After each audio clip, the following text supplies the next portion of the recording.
سيدنا محمد وعلى آل سيدنا Alhamdulillahirabbil alamin wassalatu wassalamu ala asyrafil mursalin sayyidina maulana Muhammadin wa ala alihi wa sahbihi asmain amma ba'du.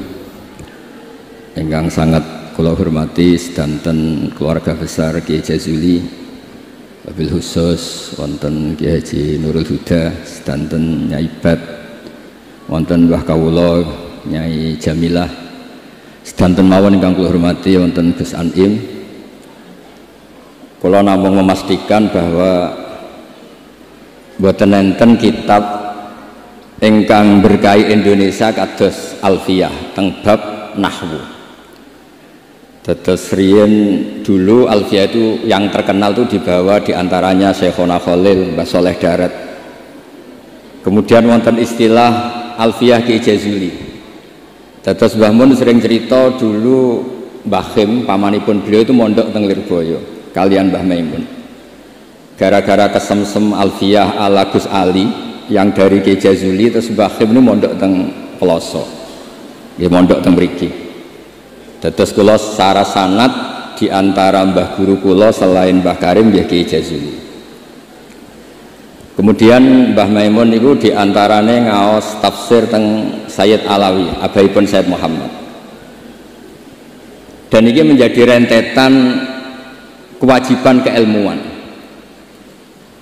Dados Imam Sibawayh niki kula cerita nahwu, cerita Alfiyah. Imam Sibawayh itu kalau baca kitab itu sebelum kagum sama makna itu kagum sama penggunaan varian bahasa Arab. Misalipun mayyar tadda berarti bil idgham, posisi jazm. Tapi sebagian ayat wa mayyar tadid, sehingga teori jazmin wa syibhil jazmi takhirun kufi sama-sama pernah dipakai Al-Quran. Ini ku wonten ayat mayyar tadda minkum, tapi kemudian ada wa mayyar tadid. Dan itu bagi peneliti lughat itu kagum betul sama Quran, karena semua varian yang sah menurut bahasa Arab itu dipakai oleh Quran. Ada lagi misalnya bentuk jamak kafirun pakai mudzakkar salim, kufar pakai jamak taksir. Juga kata Alfiyah wasya'a nahu kamilin wa kamalah, Quran pakai ulaika humul kafarotul fajarah, kafir kafaroh, fajirin fajaroh, yaitu wasya'a nahu kamilin wa kamalah. Dados niki monggo berkah Alfiyah niki dados solusi, dados keharusan bagi kita supaya orang itu tidak menafsirkan Quran sebelum malian bil arabiyah. Dia sangat menguasai bahasa Arab. Karena kalau kita belajar Alfiyah, belajar balaghah, walaupun matur Gusdah di antara kelebihan Kiai Jazuli itu semua fan diajarkan. Kula teng putih-putih sering memberi saran dan mengharuskan lah. Kalau cari ilmu itu sisi ekstrimnya itu dikaji. Nanti kelihatan semua ilmu itu fardhu ain, bukan fardhu kifayah tapi fardhu ain. Kalau beri contoh misalnya summum bukmun umyun. Summum bukmun umyun itu kan orang kafir itu tidak bisa mendengar misalnya. Bukmun orang kafir itu tidak bisa ngomong. Umyun itu orang kafir itu buta, padahal secara fisik mereka bisa mendengar, bisa melihat, bisa semuanya.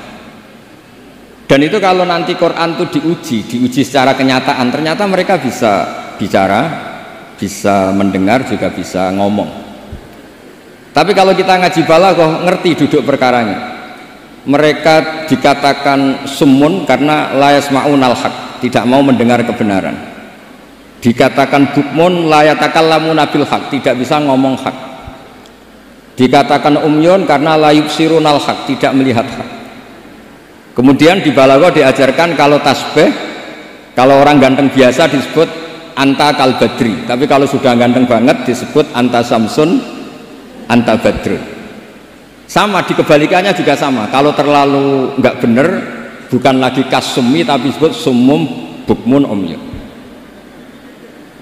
Begitu juga di sakta. Saya berkali-kali cerita, kalau Anda tahfidz, tadi saya dapat berita menyenangkan, pernah bulik saya Neng Hasna putri Mbah Kula Bajazila khatam Quran, saya senang sekali. Di antaranya misalnya sakta. Sakta itu kenapa harus ada? Dulu Imam Asy'am pernah ditanya, kenapa ada sakta? Kata beliau, ada ayat atau dialog yang bahasa Arab itu tidak ada koma, tidak ada tanda kutip, sehingga solusinya ya sakta. Yaitu ketika orang kafir bangun dari kubur, mereka tanya, "Man ba'atsana mim marqadina?" Siapa yang membangkitkan kami dari kubur? Terus ada al-mujawib, min jihatillah au bilisanil malaikah, hadza ma wa'adar rahman wa shadaqal mursalun. Jadi yang pertama adalah su'alul mustafhim, penanya, yang kedua adalah mujawib. Andaikan itu tidak disakta, maka betapa kacaunya. Memba'atsana mim marqadina hadza ma wa'adar rahman. Itu menjadi kekacauan secara makna yang luar biasa, sehingga kemudian disakta. Memba'atsana mim marqadina. Jawabannya apa? Hadza ma wa'adar rahman. Nah, hal-hal seperti ini juga terjadi lagi misalnya di awal Kahfi. Allah itu mensifati kitabnya yang agung. Alhamdulillahilladzi anzala ala abdil kitaba wa lam yaj'al lahu iwaja. Lan orang gawe sapa Allah lahu maring Quran ora digawe iwajan ing bengkok. Kalau dibaca langsung qayyiman itu bisa ada tasallutul amil pada qayyiman. Wa lam yaj'al lahu qayyiman itu fatal betul. Allah tidak bikin bengkok juga tidak bikin lurus. Tapi berkahnya sakta itu menjadi natijah. Allah itu tidak bikin Quran itu bengkok, diam, tidak bengkok itu apa? Lurus. Nah itu makanya butuh sakta. Jadi saya berkali-kali mencontohkan, Cung, saya jangan belikan sate, pecel, rawon, itu semuanya dilarang. Tapi kalau sakta, Cung, saya jangan belikan sate, jeda, pecel. Itu artinya jangan belikan sate tapi nopo? Pecel. Nah, ilmu-ilmu yang talaqti min afahil masyayikh, kalau belum tahu hikmahnya atau illatul hukmi, paling enggak kamu sudah benar bahwa setiap baca ini sakta secara riwayat. Nanti Anda akan lebih detail kalau menguasai diroyah. Makanya kalau di masa saya sekarang sering diajarkan qaddimid diroyah ala riwayah. Setelah dikaji, memang sakta ini satu keharusan, karena kalau tidak ada sakta bisa maknanya tidak dikaji. Begitu seterusnya di bab-bab nahwu. Nahwu itu terkenal kan, dulu ada orang terkenalnya ya, Abdul Aswad Ad-Du'ali itu sama putrinya melihat bintang, terus kagum bilang ma ahsanus samai. Karena redaksi ini menjadi istifham, abahnya menjawab nujumuha, ya bintangnya. Terus kata anaknya, innama aradtu bidzalika ta'ajjub, saya ini kagum. Oh harusnya kamu baca ma ahsanas samaa, bukan ma ahsanus samai tapi ma ahsanas samaa. Semenjak itu terus mulai kepikiran nulis nahwu. Ada yang lebih fatal dari cerita itu. Ada seseorang yang terus gak mau sholat, jadi ateis, gara-gara baca ayat innallaha bari'um minal musyrikina wa rasulih. Dia baca jer, kalau Allah sama Rasulnya saja tidak ngurus, apalagi sama kita. Allah itu terbebas, tidak urusan dengan orang musyrik, wa rasulih juga gak ngurus Rasulnya. Kalau sama Rasul saja tidak ngurus, apalagi sama kita. Terus sama Sayyidina Ali dibenarkan, yang benar bacanya itu wa rasuluh, Allah bari minal musyrikin wa rasuluhu bari'un aidan, rasulnya juga bari'un aidan. Nah hal-hal seperti ini tuh menjadikan kita akan mutafaqih, akan mengkaji fikih secara serius, dengan cara mengkaji bahasa Arab secara serius. Tanpa itu kita tidak bisa mengartikan Quran. Kemudian Alfiyah sebagai karangan, ini saya cerita sedikit. Saya juga sering mengkaji Alfiyah. Alfiyah sebagai karangan itu ya ada, dengan tanda petik, ada pemberontakan, ada kritik. Kritik ini penting karena istiqmalul Arab itu tidak bisa diwadahi hanya ala madhabi Sibawayh. Sehingga meskipun Sibawayh ini orang yang paling top di dunia nahwu, tetap saja ada kritikus-kritikus nahwu yang tidak sependapat dengan beliau. Makanya di Alfiyah ada misalnya kadza kakhiltanihi wattisola akhtaru ghairi ikhtaro infisola. Ada wa'audu khafidin la ta'atfin ala dhamiri khafdin laziman bajuila. Terus beliau bilang walisa inti laziman. Ada lagi wasaqqa halima bi harfin jurraqat abau. Nah, wala amna'uhu faqat waraq. Itu jelas beliau menantang jumhur. Beliau jelas cerita abau, semuanya menolak, tapi wala amna'uhu menurut saya enggak masalah. Wa'audu khafidin juga sama, kata normalnya kan maror tubika wa bizaidin, tapi kata beliau boleh maror tubika wa zaidin. Kata beliau wale sa'in bilaziman itqat ata fin nazmi wan nasris sahihi musbata. Dan itu akhirnya menunjukkan beliau itu alim bil qiraatis sab'i, dengan qiraat sab'ah. Ya, baca yang benar itu bil qiraatis sab'i karena qiraah itu muannas, sehingga di adat kalau muannas justru taknya apa? Dibuang. Jadi salah satan kita ikulil asroh fi adima ahaduhu mudzakkara terus fiddit dijarrid. Jadi yang benar tuh fil qiraatis sab'i. Ya, tapi yang sering orang bilang qiraah napa? Sab'a. Nggih boten napa-napa niku dadi bahasa Indonesia ngoten mawon boten usah ditakwil. Sebenarnya kalau secara fanatik kalau makdudnya itu muannas justru tambah napa? Tak. Makanya kalau di nahu-nahu itu fil qiraatis sab'i bukan fil qiraatis sab'a. Tapi karena itu sudah jadi bahasa Indonesia ya sudah lah, kayak kita kalau di kampung itu wis tahiyat awal. Ape pinter kancane goblok. Ape goblok kok kiai, tahiyat kok awal, mesti tahiyat ula.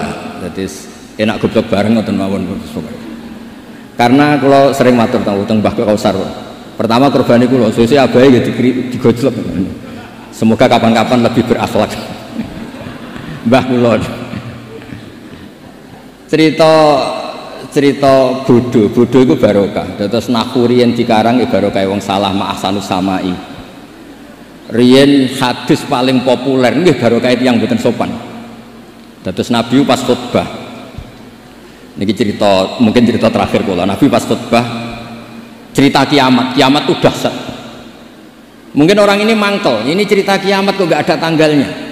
Makanya tanya, ya Rasulullah mata sa'ah, engkau ini cerita kiamat tapi tanggalnya gak jelas, engkau bilang itu kapan kita bisa persiapan.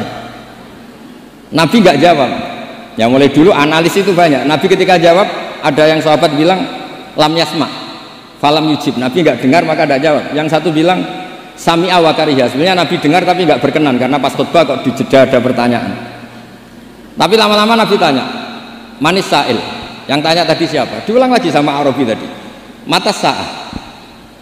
Terus Nabi tanya, ma'atatalah, andai kan tahu kapan kiamat, yang kamu persiapkan apa? Fawa wa ma'atatulah kabiro sholatin wala kada wa kada walakinni uhibbuka. Saya tidak menyiapkan banyak sholat, tidak menyiapkan banyak zakat, tapi saya mencintai engkau ya Rasulullah. Terus kata Nabi, anta ma'aman ahbabta. Sebagian riwayat almar'u ma'aman ahab. Itu satu masjid seneng semua karena mereka tahu kita tidak mungkin ngamal kayak Rasulullah, tapi kita akan bersama Rasulullah karena mencintai Rasul. Itu satu peristiwa yang awalnya mangkel karena ada orang nggak sopan ini, tapi menjadi berkah, semuanya hafal. Itu juga barokahnya orang salah. Mulanya nak sampean maca kitab salah mungkin salah sing barokah mboten, karena barokah salah niku terus ketok murid. Kula riyen di kanca niku gobloke ra karuan, ambek kula mangkel. Gus ngaji aja pinter-pinter, gak sopan nyanyi Mbah Mun. Terus nak goblok kan gak nyanyi gurune. Jadi saya ini goblok ini amdan bukan sahwan kata. Karena Mbah Mun pinter, masa murid ikut pinter mboten napa? Sopan. Jadi maksud kula niku nak sampean pinter nggih ben dadi bangga Pondok Al Falah, nak goblok nggih niati tawadhu. Wong Gus Kausar potongane mau disaingi ngoten. Terus kabeh niku saya. Karena ciri utama iman itu qadha qadar khairihi wa syarrihi minallah. Kula niku nate ngisi muji tiyang medhit niku kuwatah sing janggal. Kula niku mbek wong medhit nggih seneng, mbek wong lomo ya seneng. Kok saged Gus? Nak lomo untuk dhuwit ya nek dienggo apa ta apa lah jenenge dhuwit. Nak mbek wong medhit iku nggih seneng kok. Mboten njaluk swarga. Kadang wong lomo 100.000 yo swarga. 200.000 yo anake pinter apal alfiah apal Quran. 100.000 njaluk napa? Artinya gini, kita ini kan nanti takut hisab. Kalau nggak ada orang yang ngasih kita ini nggak akan dihisab, karena yang ngasih itu ya ono kompensasi nih. Apalagi politikus, nak ngekei gak dituruti karepe niku dihitung. Maksudnya niku nak entuk dhuwit ya barokah, kena iku sedekah. Nak ra entuk dhuwit nggih barokah, mboten enten napa hisab. Itu harus diperkuat supaya kita jadi kiai itu pede. Wau dawuh Gus Dan niku Mbah Jazuli niku pede. Kula nate diceritani beliau sowan Mbah Hamid, jenengan sinten? Kula Jazuli. Lah nak sing kiai teng Kediri sinten? Kula. Masyhur ceritane Kiai Jazuli. Dados dadi kiai niku sing pede. Dawuh bapak kula nggih ngoten. Kon ngimami masjid ra gelem, kon mulang ra gelem, nek ana salah komen. Iku ra tawaduk, iku mau tanggung jawab. Jadi kadang-kadang orang itu gayanya tawaduk, tapi prakteknya enggak mau napa? Tanggung napa? Tapi kalau suwun belajar alfiah sing tananan, terus kritik-kritik tentang alfiah juga dikaji karena kritik ini awal menjadi ilmu itu cukup untuk melihat varian bahasa Arab. Saya beri contoh terakhir. Normalnya hamzah di lafadz naba'a itu diganti ya, naba'a yang ba'u naba'an. Tapi Imam Nafi' itu tetap selalu baca ya ayyuhan nabi'u wan nabi'in. Tapi barokahnya Imam Nafi' baca ya ayyuhan nabi'u, he wong sing nyeritakno hukume Allah. Orang tahu kalau nabiyun itu yaknya itu bukan karena nakis selam, tapi yaknya itu badalun anil apa? Hamzah. Buktinya di fi'ilnya tetap hamzah. Wa nabbi'hum an dhaifi Ibrahim. Nabi ibadi anni anal ghafurur rahim. Amma yatasaalun anin naba'il azim. Itu jelas pakai hamzah, berarti mah muslam. Tapi orang Quraisy gak suka hamzah. Wa Quraisyun lam yuhammis. Ada yang baca wa Quraisyun lam tuhammis.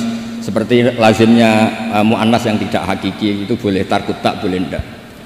Itu ada orang Tamim itu kalau manggil Nabi itu ya Nabi Allah, he orang yang menceritakan ketentuan Allah. Terus kata Nabi, ana Quraisyun, saya ini orang Quraisy, jadi kalau baca ya Nabi Allah. Nah nanti setelah anda belajar qiraah sab'ah atau qiraah al-qiraatus sab'u tadi, walam yakullahu kufuwan ahad, kufuwan itu tidak ada maknanya. Yang dimaksud Allah adalah walam yakullahu kuf'an ahad. Allah itu tidak ada yang menyamai seperti di bab kafaah, itu mah muslam. Tapi di takhfif menjadi wawunya diganti apa hamzahnya diganti apa? Wawu, sehingga tetap ada qiraah walam yakullahu kuf'an ahad, qiraah kita walam yakullahu kufuwan ahad. Begitu juga lafadz yastahzi'u. Orang kafir itu kalau dengar adzan atau dengar sholat ittakhuduha huzuwau wala iba, pakai wawu huzuwau. Tapi nanti di fi'ilnya Allahu yastahzi'u bihi. Nah ini pentingnya ngaji, jadi saya mohon ngaji nahwunya ya jalan, iklalnya ya jalan, karena iklal ini penting. Dulu Nabi ketika baca walaqad yassarnal qur'ana lidzikri fahal mim muddakir, itu sahabat kaget semua karena mereka tahu kalau yang dimaksud Nabi itu Quran saya mudahkan, apakah kamu bisa ingat? Mereka tahu kalau maknanya ingat itu pakai dzal. Makanya sahabat antar mereka tanya adalan amdalan, tadi Nabi melafatkan dal apa dzal? Semuanya bilang dalan. Nabi tadi jelas bacanya fahal mimud dakir. Akhirnya ditemukan ilal tafdi alin rudda istramut bagi fiddana wasdat wadakir dalan bagi. Jadi zakaro ikut wazan ifta'ala menjadi apa? Iftakaro. Terus kena kaidah tafdi alin rudda istramut bagi. Kemudian apa? Dal diganti apa? Dal. Setelah diganti dal tak dihidupkan ke apa? Dal menjadi fahal mimud dakir. Terus niki bentuk tawaduk kula teng Kiai Ida teng sedanten teng ning bat sedanten teng Mbah Jamil. Mugi niki barokah kula nggih mboten biasa fatwa tapi kula biasa kajian ilmiah. Wau mun didhawuhi kathah kalian Gus Kausar nggih. Muga-muga sing dawuhi saged nglakoni.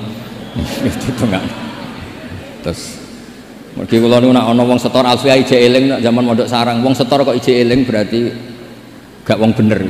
Lah kok saged wis disetara gunune ya entek. Nek ijek eling berarti ijek nyiso. Ya tapi saya eling. Kula ngantos sakniki ketes eling alfiah karena bagi saya itu penting ilmu itu. Karena tadi misalnya baca mim mudzakir langsung ngerti napa ta tafdi alin rudda istramut bagi fiddana wasdad wadarin dalan bagi, sehingga tetap fahal mim mudzakir ana ta ana sing eling. Bukan terus kita enggak pinter ganti. Oh ini yang bener dal, yang mananya ingat itu dal, bukan begitu. Asal usulnya dal karena jejer tak kemudian diganti apa? Dal, itu dalan bagi. Nggih ngoten mawon ngapunten kathah. Assalamualaikum warahmatullahi wabarakatuh.